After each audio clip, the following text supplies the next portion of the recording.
Salut tout le monde, aujourd'hui on se retrouve pour parler de la limace et on va notamment voir ensemble 11 méthodes qu'il est possible d'appliquer dans son potager pour se prémunir de leurs attaques. Allez, c'est parti!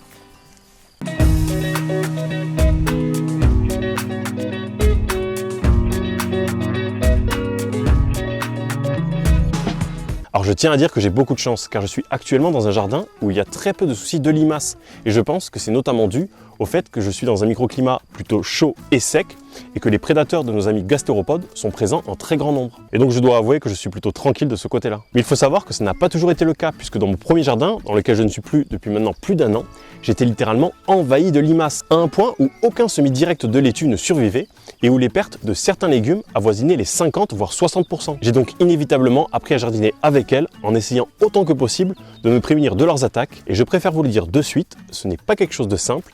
Et il n'y a aucune recette miracle efficace à 100%. Alors juste avant d'aborder concrètement les différentes possibilités pour se protéger des limaces, je tenais à expliquer en quelques points en quoi elle peut avoir son intérêt dans un jardin. Alors tout d'abord, il faut savoir que c'est l'un des meilleurs détritivores qui existent. En effet, elle adore se nourrir de matières organiques mortes ou en décomposition.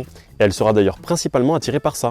Ainsi, elle permet de transformer ce qu'on pourrait appeler des déchets organiques en humus. Et on sait que ce dernier est essentiel pour avoir le meilleur sol qui soit dans son potager.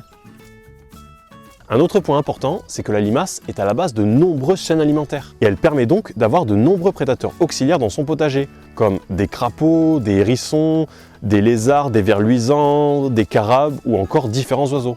Ainsi, avec la présence des limaces, on peut espérer avoir une belle biodiversité dans son jardin.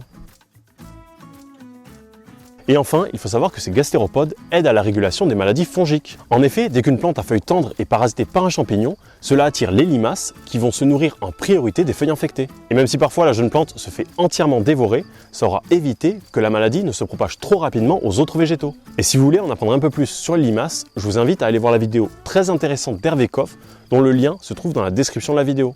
Voilà, ceci étant dit, je vais à présent vous expliquer quelques méthodes pour se protéger des attaques des limaces. Tout d'abord, il y a de nombreuses actions préventives que l'on peut mettre en place. Et on peut donc notamment attirer ces prédateurs naturels en leur créant des abris. Et pour ça, il nous suffit de disposer des petits tas de branchages ou de bois. Ou encore, avoir un petit muret de pierre juste aux abords du potager. Il est également important de laisser quelques arbustes ou buissons dans son jardin pour que les nombreux oiseaux qui se régalent de nos amis gastéropodes puissent s'y poser.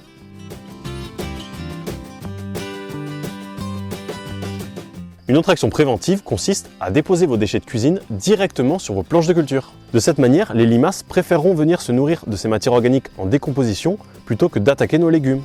Toutefois, le risque de cette méthode, c'est que si au bout d'un moment, il n'y a plus rien à décomposer et que les prédateurs n'ont pas eu le temps de bien s'installer, les limaces risquent de finir par s'attaquer à nos plantes. Et donc, si on se lance dans cette méthode, il ne faut pas oublier d'apporter régulièrement des déchets organiques jusqu'à ce que les plantes soient à un stade suffisamment avancé pour pouvoir se protéger.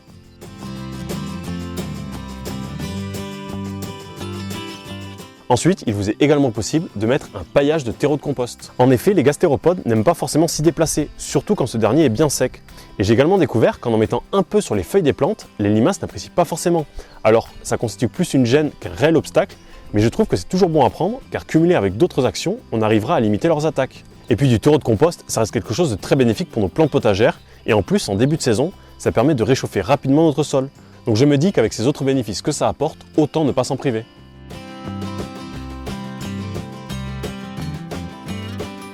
Une autre chose que l'on peut mettre en place, c'est de faire grandir au maximum les plantes dans des godets, car il sera à la fois plus facile de les protéger et on pourra aussi attendre qu'ils soient à un stade suffisamment développé pour ensuite pouvoir les repiquer dans le potager sans craindre qu'ils se fassent entièrement dévorer. Toutefois, il faut quand même savoir qu'un légume stressé, malade ou dans un mauvais état sera privilégié par les limaces puisque ces dernières jouent un peu un rôle de régulatrice des végétaux en s'attaquant notamment aux plantes les plus faibles. Ainsi, il faut porter attention sur le fait que les légumes que l'on plantera dans le potager sont en parfaite santé et bien vigoureux pour ne pas trop donner envie aux limaces de venir les dévorer.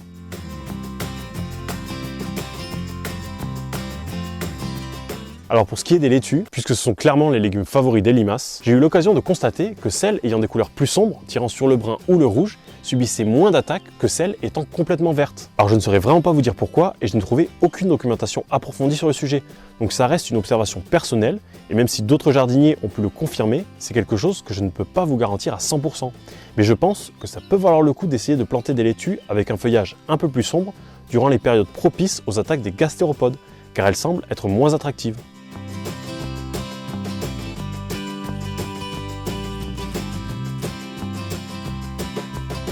Une autre solution pour que les limaces n'aient pas trop d'impact sur nos récoltes consiste à semer et planter beaucoup plus que ce dont on a besoin. De cette façon, on peut tolérer plus de dégâts tout en espérant avoir suffisamment de récoltes. Et donc concrètement, si on veut pouvoir déguster une dizaine de salades, il est préférable d'en planter une vingtaine, quitte à devoir partager les surplus si au final on en a trop.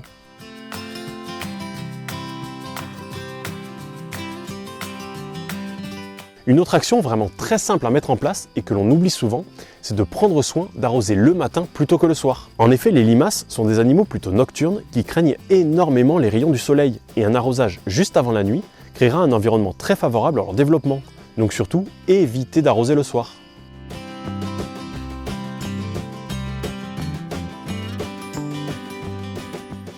Alors les quelques actions préventives que je viens de vous citer peuvent suffire si on n'a pas trop de limaces dans son jardin. Mais sinon, si on est plutôt du genre à être envahi, ça ne sera clairement pas suffisant. Et donc c'est là que peut intervenir un deuxième niveau de prévention, à savoir les barrières de protection. Alors je préfère vous le dire de suite, tout ce qui est cendres, marc de café, coquilles d'œufs, aiguilles de pain, terre de diatomée, ce sont des méthodes avec une efficacité assez faible. Et même si certains vous diront que c'est très efficace chez eux, je pense que c'est parce que dans leurs conditions, à ce moment donné, les attaques ont diminué. Mais ça dépend également de plein d'autres paramètres. Et d'ailleurs, à l'époque, j'avais fait une vidéo sur ce que je pensais être une méthode anti-limaces très efficace qui consiste à mettre de la poudre de diatomée autour des plants à protéger. Mais je me suis rendu compte l'année suivante que ça n'était pas si efficace que ça. Et qu'en fait, d'autres conditions comme la météo, la présence de prédateurs ou encore un hiver très rigoureux pouvaient être à l'origine de cette diminution des attaques de limaces. Alors bien sûr, libre à vous d'essayer différentes recettes naturelles, mais surtout, ne vous attendez pas à des résultats miraculeux, surtout si la météo est pluvieuse. Ainsi, pour ce qui est de la mise en place de barrières efficaces, il y a une méthode qui consiste à utiliser des bouteilles ou des récipients en plastique ou encore des bocaux en verre qu'on va venir poser à l'envers sur les plantes à protéger.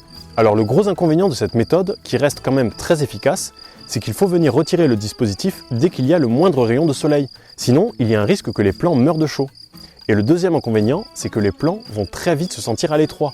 Donc ça reste une méthode que l'on peut faire que sur une très courte période et qui nécessite beaucoup de manutention, surtout si on a un grand jardin avec beaucoup de plants à protéger. Après, il faut dire ce qui est, ça reste quand même une technique très efficace.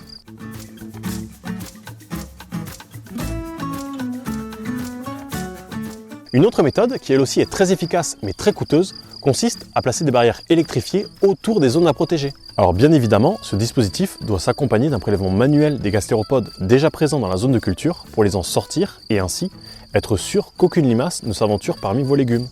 Et cette méthode est particulièrement bien adaptée à la culture en carré potager puisque la pose d'un tel dispositif est grandement facilitée par les planches des côtés. Mais comme je l'ai dit précédemment, le très gros inconvénient, c'est que ça a un coût très élevé. Donc si on a de grandes surfaces à protéger, ça peut très vite devenir hors de prix.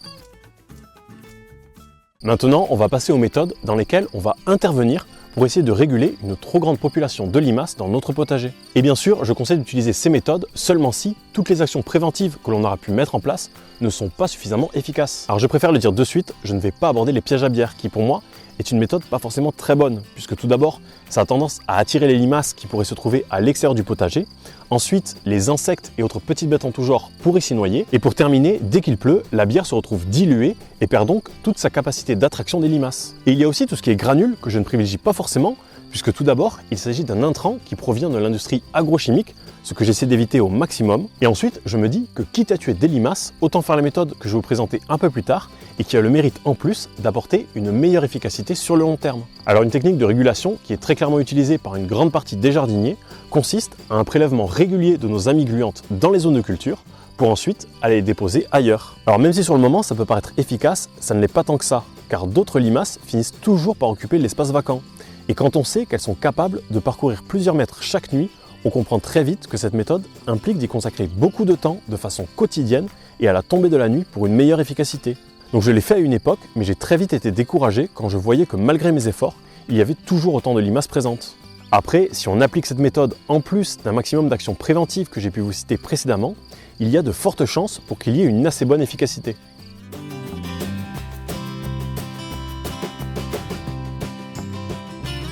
Enfin, pour terminer, il y a une méthode très efficace mais assez radicale que j'ai pu utiliser quand je me suis senti vraiment dépassé par les nombreuses attaques des limaces qui étaient beaucoup trop nombreuses dans mon jardin. Et donc bien souvent, dans ces conditions, on voit qu'il y a un déséquilibre avec une régulation naturelle qui n'arrive pas à se faire et c'est à ce moment qu'on va intervenir pour essayer de rétablir cet équilibre en tuant des limaces. Alors le but derrière cette action, c'est en fait de favoriser à la fois les prédateurs naturels, mais aussi les limaces carnivores qui vont venir se nourrir des cadavres des gastéropodes que l'on prendra bien soin de laisser sur place. Et donc pour ça, on va venir faire ce qu'on pourrait qualifier de frappe chirurgicale, comme le dit si bien Rémi Kulik de la chaîne Le Jardin des Merveilles, grâce à qui j'ai découvert cette méthode. En fait, ça consiste à tuer juste 1 ou 2 limaces par mètre carré en laissant bien les cadavres sur place. Et très vite, il va y avoir d'autres limaces qui vont venir s'en nourrir et elles vont même être bien plus attirées par les cadavres de leurs congénères que par nos plantes potagères. Il ne sera également pas rare de voir des vers luisants ou des carabes venir s'en nourrir. Ainsi, avec cette méthode, on va favoriser le développement des limaces dites carnivores, mais également de nombreux petits prédateurs qui vont petit à petit reprendre leur place naturelle de régulateurs. Et donc bien sûr, la finalité de tout ça, c'est qu'il y a un équilibre qui revienne entre les prédateurs et les limaces et qu'on n'ait plus du tout besoin d'intervenir. Voilà, je pense avoir un peu fait le tour des différentes méthodes qu'on pouvait mettre en place dans son potager pour se préserver au mieux des attaques des limaces. Et bien sûr, si vous en avez d'autres à proposer, n'hésitez pas à le faire dans les commentaires pour que tout le monde puisse en profiter.